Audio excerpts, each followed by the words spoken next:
Sí, bueno, escuchándolo, ¿vale? Una de las cosas que a mí me gustaría apuntar y al mismo tiempo introducir como pregunta en todo este desarrollo que usted ha hecho, y un poco también retomando ahora la relación entre esta exposición que usted ha hecho y la pregunta previa que yo le había hecho, los parámetros que yo había situado para preguntarle. Una de las cosas que a mí me llama la atención en todo esto es la relación entre la subjetividad y la objetividad, pero no entendida desde el punto de vista de que ser perceptivos hacia los componentes de subjetividad del estudio niegue necesariamente o sea la contraposición a la consideración de que el estudio en su pretensión de objetividad sea veraz respecto al objeto de estudio, sino en el sentido de reparar más en el hecho mismo de que la práctica interpretativa, o sea, la práctica arqueológica en este caso, y en general yo diría, de toda práctica subjetiva para el análisis cultural, la arqueología es un poco como casi que el parámetro, podríamos decir, ¿no? de la idea de lectura. O sea, yo diría que hay dos ciencias que son las ciencias de la lectura. Una es la exégesis, que es la interpretación de textos, que se da en el ámbito de la crítica literaria y que abarca también, como usted me decía, que me gustaría que ampliara en eso, porque fue muy interesante lo que me estuvo explicando sobre ese tema, en el caso de la interpretación de una obra de arte o de un material visual.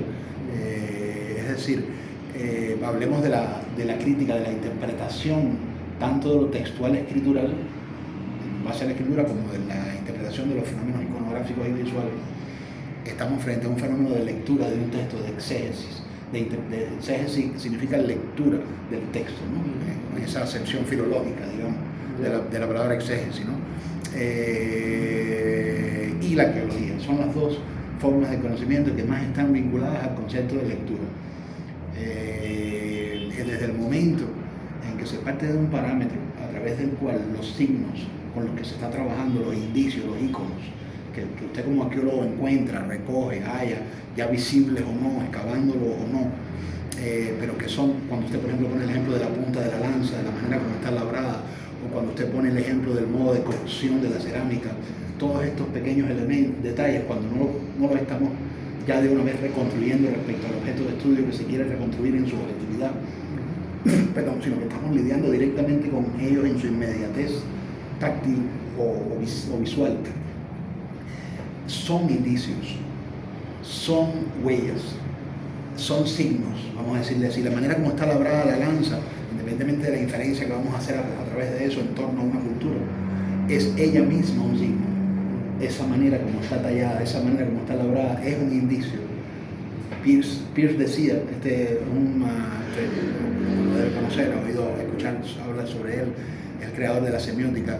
Peirce decía que un signo es toda cosa que está en el lugar de otra cosa para alguien, como definición general de signo. Como definición general de signo. O sea, un signo puede ser efectivamente una escritura o una cosa visual, ¿no? Puede ser una indicación con la mano, te puede decir te estás despidiendo, o si le estás diciendo a la persona que venga. Un signo puede ser un gallito, como yo he comentado otras veces, como decía Peirce mismo, un ejemplo de Peirce, decía un labrador, un campesino, tiene puesto un gallito de metal en el alero de su techo. Él lo mira en las mañanas y lo mira en la noche, y según la posición que tiene el gallito de metal, eso le indica cuál es la dirección del viento. El gallito de metal es el signo porque está en el lugar de otra cosa para alguien. Tiene que haber un alguien, si no, no se convierte en signo. Y también el mismo proceso de observación. Exacto. Cotidianamente, día tras día, te va a permitir forjar una dirección y dar una opinión sobre el fenómeno. Exacto. Que está ocurriendo. Entonces, para terminar la idea, ¿no? Y ya pasar para que usted siga exponiendo lo que estaba explicando. En esencia, lo que a mí me interesa aquí apuntar es que esos elementos con los que usted está trabajando, usted ha trabajado como arqueólogo y con las que trabaja en general la arqueología, son indicios, son signos. El indicio, por ejemplo, el humo, si uno ve humo, es indicio de que hubo fuego, aunque ya el fuego no esté allí. Claro. Peirce hablaba de una forma del signo que es indicial. Hay signos que son indiciales, hay signos que son icónicos. Los signos icónicos, los signos indiciales, en lo que tú estás viendo, no hay nada que sea igual a aquello de lo que él es signo. Por ejemplo, un humo no es fuego, no hay fuego en el humo, lo que hay es humo, pero es indicio de que hubo fuego, y en esa medida es un signo indicial. Pero, digamos, un signo como un niño tirándose de la cama, haciendo el ruido de un helicóptero, como si él fuera un helicóptero cayendo al piso, que le hace a uno inmediatamente decir helicóptero, sí imita el helicóptero. De alguna manera, el niño en sus movimientos con los brazos y en la manera de saltar, imita rasgos del objeto. Entonces, Peirce decía que hay signos icónicos, que son los signos que tienen un componente de mímesis. Es decir, en lo que tú ves, que es el signo del objeto, hay rasgos del elemento significado, ¿no? Por ejemplo, una fotografía es un buen ejemplo. Si yo tomo una fotografía de una silla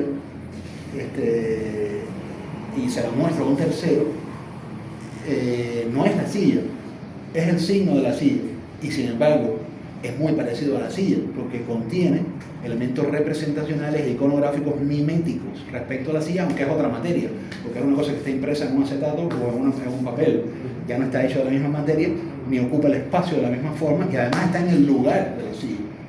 Podemos hablar sobre la silla sin que ella esté presente, entendiéndonos entre nosotros a través de un signo. Por eso Peirce decía, un signo es cualquier cosa que está en el lugar de otra para alguien, ¿no? Entonces, un poco es eso lo que yo le decía al principio sobre... Ese alguien también tiene la capacidad de interpretar. También, claro, sí, por supuesto, por supuesto, por supuesto.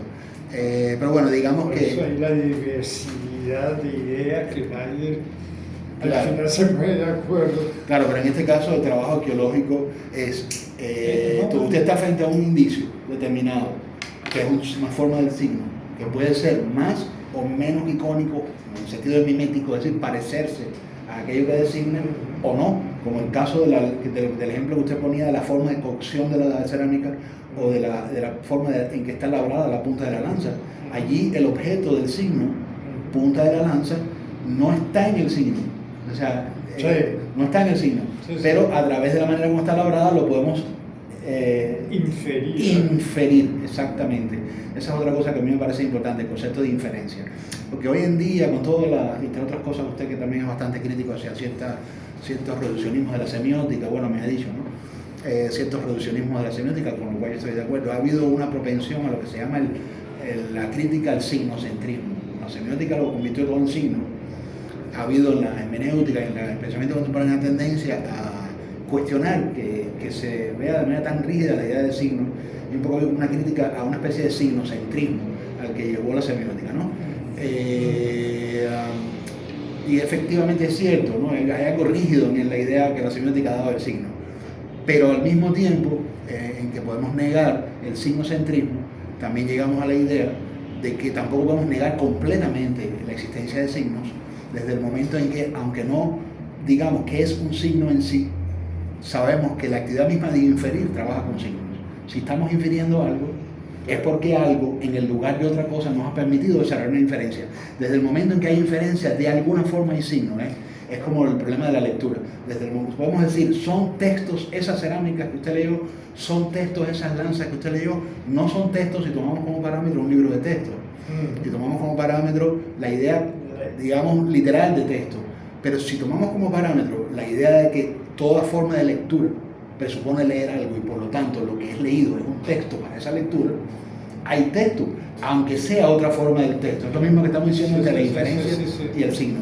Para llegar a cerrar, que es lo que a mí me parece valioso e interesante de poner el énfasis sobre este componente interpretativo, vamos a decirle así, ¿no?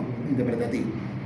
Y en ese sentido subjetivo, pero no visto en el sentido de negar la objetividad de lo que se va a reconstruir, sino en el sentido de seguirle el hilo, vamos a decirle así, a la forma de lectura textual que va llevando a la composición de una idea de cultura y de sociedad. No es para negar que lo que se va a concluir sea objetivo o sea menos verídico, sino para estar más al tanto de que hay un modo de lenguaje a través del cual se está llegando a construir esa idea de cultura. Un poco es como romper la ilusión. Esto sería lo que yo digamos, intentaría no contribuir, pero colaborar, vamos a decir así, o plantear aquí con relación a la hipótesis a la que ustedes llegaron de la crítica del evolucionismo y de las etapas. Yo también apuntaría como otro elemento de interés, la crítica a dar lo que es texto por la realidad que eso está representando. Es decir, nosotros ahora vamos a hablar de la situación que tiene Venezuela, vamos por caso, nos vamos a referir a eso, o nos vamos a referir al estilo de vida que tenemos, o al estilo de vida que tiene el vecindario, o al estilo de vida que tiene la urbanización, o a las circunstancias que estamos viviendo. Y por supuesto, para eso nos vamos a entender a través del lenguaje. Y nosotros podemos obviar que es a través del lenguaje que nos estamos entendiendo y de una vez entrar en la ilusión de que el lenguaje nos transporta a la realidad de la cual estamos hablando, y el lenguaje se convierte en un mero medio para la finalidad de entendernos, en un mero instrumento para hablar de esa realidad. Es como ser representacionalista, es decir, obviamos que es lenguaje y pasamos de una vez a la realidad objetiva de la que eso está. O sea, en este caso, leer la punta de la lanza para de una vez representarnos el modo de sociedad sin percatarnos del interés que tiene y de lo valioso que puede ser en la matización de las ideas de objetividad a la que podemos llegar en la interpretación de una cultura, percatarnos de que estamos trabajando con indicios y de que seguimos haciendo una labor de lectura de material que sigue siendo lenguaje, ¿no? Que sigue siendo signo, indicio, texto. ¿Por qué? Porque al final todo el trabajo que usted armó, en este caso, toda la propuesta que hizo, vamos a decirle así, de lo que fueron estas culturas, es una interpretación de la cultura, es lo que estoy planteando. No en el sentido de decir que sea una interpretación que no es verídica, o que es menos objetiva que otra, o que es una deformación de lo que fue la realidad. No es para disminuir el valor objetivo de la investigación, sino en todo caso quizás para... tratar de... En todo caso, lo que decía usted, que el objetivo es subjetivo, lo subjetivo es objetivo, es decir, es para entender que el componente de subjetividad que hay en esa construcción de una idea de cultura tiene también un valor de objetividad, vamos a decirlo así, tiene también un valor de objetividad, y a la inversa. Y a la inversa, la idea de objetividad que damos sobre una determinada cultura tiene también un valor de subjetividad. Esa es la idea más o menos que yo... Sí, lo que usted me está diciendo. Ahora te tengo una pregunta, por ejemplo, hablando de la lingüística. Canadá es un francófono, se ha quedado siglo XVIII. Vocabulario, significado, significante, se ha quedado en el siglo XVIII. Tú vas a Francia, se sigue hablando francés, pero los símbolos utilizados en Canadá a través del lenguaje son diferentes. Entonces, ¿cómo explicamos ese estancamiento temporal en una sociedad como es Canadá, con el resto de todas las ex colonias francófonas? Entiendo. Muy interesante punto. Complejo, pero interesante. Estamos hablando de objetividad, subjetividad, esto, lo otro, pero ahí sí hay un caso que está hablando solo, diciendo, o sea, que hay unas cosas que las dos son contemporáneas y sin embargo hay una diferencia en la manera como se está comportando una lengua. Claro. ¿Y cómo lo explicarías? Claro. ¿Me está preguntando? Sí. Bueno, en el caso del francés, como yo no hablo francés, ya vamos a terminar bien, como yo no hablo francés, me toma un poco de esfuerzo, ¿no? Pero bueno, a nivel lingüístico, teórico, sí. No empírico. No empírico. Ok. Bueno. Quizás aquí tendríamos que tomar en cuenta el problema de la relación que hemos hablado en otros momentos usted y yo, sobre la relación entre invariabilidad de la estructura y variabilidad de los sentidos y los significados. Es decir, una lengua tiene una estructura que dura en el tiempo y que tarda mucho en modificarse. esa estructura la podemos extraer en la gramática, la podemos extraer en la sintaxis, la podemos extraer en el lexema, en su confusión morfémica y fonética, ¿no? Y en su gramaticalidad. Pero el campo semántico, que es el campo específicamente enfocado en el aspecto no formal de esa lengua, sino en el aspecto de sentidos y significados de esa lengua, es más adverso y complejo, porque, y eso ha sido una discusión, si se debe hablar o no de una semántica estructural, como se habla, por ejemplo, de una estructuralidad de la gramática o de una estructuralidad de la sintaxis. Que la gramática tiene estructura, eso está fuera de discusión. Ahora, que la semántica tiene estructura es un problema más complejo de discutir, porque la semántica se refiere al sentido, al significado de la lengua. Es cierto que los diccionarios, recordando la palabra diccionario que usted mencionaba con relación al hueso, como diccionario del cuerpo humano, es cierto que en un diccionario las palabras ya tienen un significado. Claro. Si lo vemos desde ese punto de vista, y si lo vemos desde el punto de vista de la adquisición de la lengua, es decir, de que cuando un niño está aprendiendo la lengua le tenemos que enseñar esa lengua y no otra, y tiene que adquirirla e incorporarla, se presupone, en ese momento presuponemos que esa lengua está ya significada, es decir, ella tiene un cúmulo de significados dados ya con una cierta estructuralidad. De lo contrario no sería posible transmitirla, ¿no? A un niño no le estamos enseñando, no le estamos dando una clase de gramática, no le estamos dando una clase de sintaxis, le estamos enseñando palabras y significados para que él pueda significar al universo que lo rodea y entenderse con nosotros. Por lo tanto, si le podemos transmitir la lengua precisamente a través de los significados, entonces hay estructura también en los significados. Esto lo decía Greimas, un teórico del fundador de la semántica estructural. Hay estructura en la semántica, pero, disculpe, ya para terminar la respuesta a lo que usted me estaba diciendo, pero es un tema muy complejo, porque el campo semántico, a la vez que es el campo de la adquisición, también es el campo del uso de la lengua y de su variación. Es el campo donde la lengua se reinventa a través de los sentidos y de los significados. Entonces, es un campo también de mucha variabilidad, y por eso la semántica estructural ha tenido mucha crítica. Es como una manera demasiado parcial de investigar el componente de los sentidos y los significados de la lengua. La lengua es mucho más la invención de sentidos y significados que la adquisición de significados que ya las cosas tienen, porque al final el niño tiene que expresarse, tienen que expresar lo que siente o lo que piensa, y para expresar lo que siente o lo que piensa no va a repetir exactamente lo que le han enseñado. Entonces, sería que él mismo se habla y él mismo se contesta, o sea, da su propia respuesta y va hilando según la estructura que va aprendiendo. Sí. A construir. Sí. Hay una relación enigmática y muy interesante que yo creo que se aplica a los estudios que usted se podría aplicar, se podría llevar al ámbito en el que usted estaba exponiendo anteriormente, ¿no?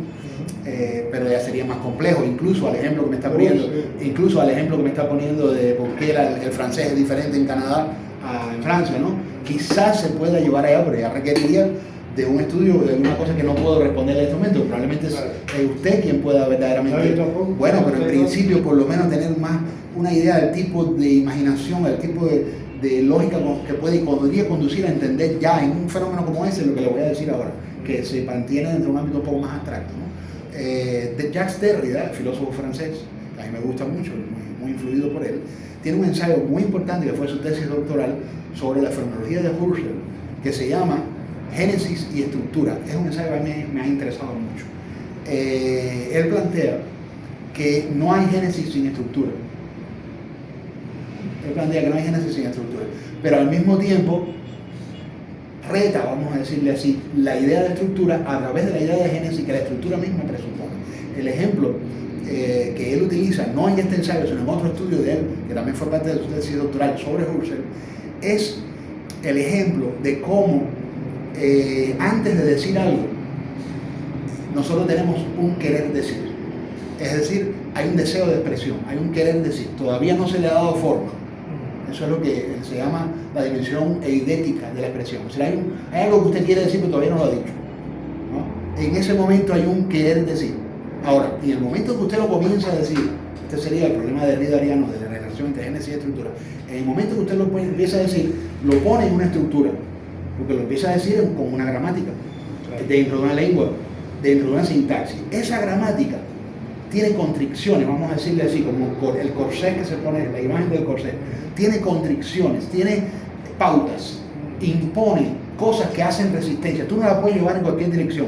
Sí. Ella te pone límites. Sí. Al ponerte límites, que son formas, porque si estás escribiendo, si lo vas a expresar escrito, son principios de composición y redacción. Y si lo vas a decir oral, son principios, pues sí, también de composición y redacción, pero en este caso de expresión oral, ¿no?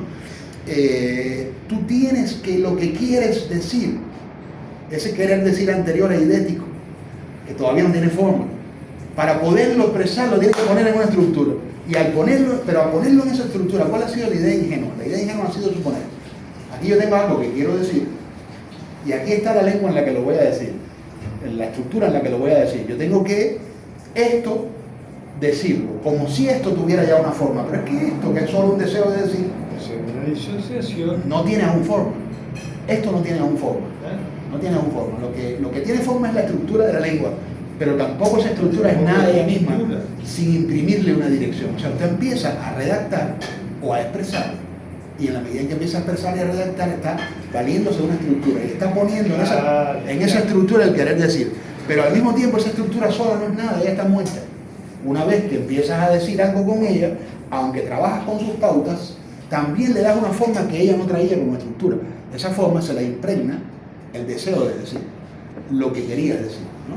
O sea, como la génesis se monta sobre la estructura y nace de ella, y al mismo tiempo como sin génesis, en este caso sin producción de sentido y significado, la estructura no es nada. Entonces, aquí estamos hablando de una lengua, que sería la estructura, ¿no? La lengua francesa, que yo desconozco. Y estamos hablando, pero usted dice que en Canadá se ha mantenido más antigua que en Francia. Hasta las expresiones son completamente diferentes. Hay una que dice, por ejemplo, cuando está lloviendo, allá dice está mojado o está mojando, que es un viejo francés, que en francés ya no se utiliza. El francés dice está lloviendo. Claro, claro. Es muy complicado entender eso. ¿Por qué ocurre eso? ¿Por qué? Eso es lo que yo... El fenómeno también sociolingüístico aquí en Venezuela de los idiolectos y los dialectos. Sí, ya vamos a contar. Sí, bueno, pero ahora, ya que vamos a cerrar esta sesión de hoy, breve sesión de hoy, me gustaría que en el próximo encuentro que hagamos, me gustaría que usted desarrolle sobre los puntos de contacto que usted halló y que empezó a discutir sobre la arqueología y la interpretación del texto artístico.